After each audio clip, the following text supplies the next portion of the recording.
ആ പൊന്നാര മോളെ പോലീസ് പിടിച്ചു. ഓളെ ബന്ധു വീട്ടിൽ വെച്ച് ഞാൻ പോലീസ് പിടിച്ചു എന്നുള്ള റിപ്പോർട്ട് പുറത്തേക്ക് വന്നുകൊണ്ടിരിക്കുക.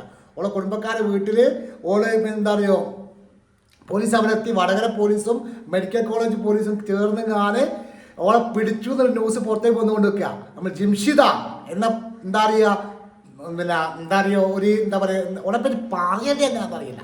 ശരീരം കാണിച്ചു കൊടുക്കുന്ന ജിംഷിദ, ഏത് ശരീരത്തിൽ ഓളെ ഘടന കാണിച്ചു കൊടുത്ത് ടച്ചിങ് ചെയ്തുകൊണ്ട് ഒരു മനുഷ്യരെ കൊല്ലാൻ കഴിവുള്ള ജിംഷിദയെ പോലീസ് പൊക്കി. ഒരു സംശയവും വേണ്ട, പോലീസ് പൊക്കി റിപ്പോർട്ടാണ്. എവിടേക്കും പോയിട്ടില്ല, ഗൾഫിലൊക്കെ പോയി എന്നാണ് വെറുതെ പറയുന്നതാണ്. പോയിട്ടില്ല, പോലീസ് പൊക്കി എന്ന റിപ്പോർട്ട് പുറത്തേക്ക് വന്നുകൊണ്ടിരിക്കുകയാണ്.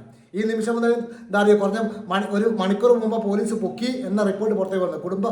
ഓരോ കുടുംബക്കാരെ വടകരയിലുള്ള ഒരു കുടുംബ വീട്ടിൽ വെച്ചിട്ട് ആ പൊക്കി എന്നുള്ള റിപ്പോർട്ട് പുറത്തേക്ക് വന്നുകൊടുക്കുകയാണ്. ഏതായാലും വളരെ സന്തോഷമുള്ളൊരു ന്യൂസാക്കി എടുക്കാൻ, അത് ജാമ്യം കിട്ടാത്ത വകുപ്പിൽ ആണ് ഇപ്പം ജിംഷിദയെ പൊക്കിയിട്ടുള്ളത്. കാരണം BNS എന്നുള്ള 108 പ്രകാരമുള്ള ജാമ്യം കിട്ടൂല. ആ ജാമ്യം കിട്ടാത്ത വകുപ്പിലാണ് ഇപ്പോൾ പൊക്കിയിട്ടുള്ളത്.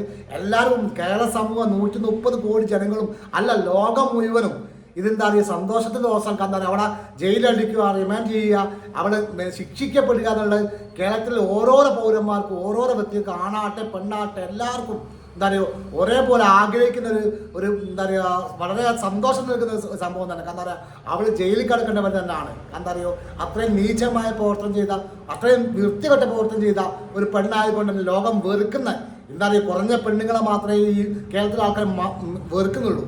ആ കൂട്ടപ്പെട്ട ഏറ്റവും വൃത്തികെട്ട പെണ്ണ് എന്ന് പറയാൻ പറ്റുന്ന ഒരു പെണ്ണാണ് ജിംഷിദ.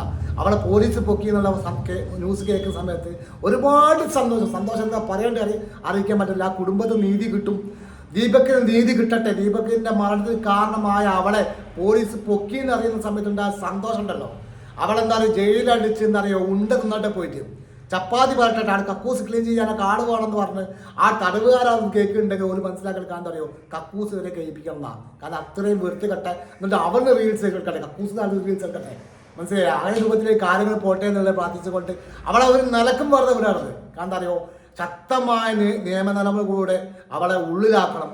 ശിക്ഷ 10 വർഷം ശിക്ഷ, ജയിലിൽ അടിക്കണം അവളെ. കാരണം എന്താ പറയുക, എല്ലാവർക്കും അറിയാൻ സത്യമാണല്ലോ. അവൾ ഓരോ നിമിഷവും ജയിലിൽ കിടക്കുന്ന സമയത്ത് കേരളത്തിലുള്ള ജനങ്ങൾ സന്തോഷിക്കാനില്ല.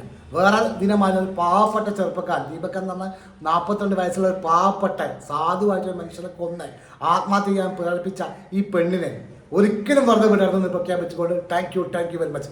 വീഡിയോ ഒന്ന് സബ്സ്ക്രൈബ് ചെയ്യാനും സപ്പോർട്ട് ചെയ്യാനൊന്നും മറന്നു പോകരുത്. Thank you.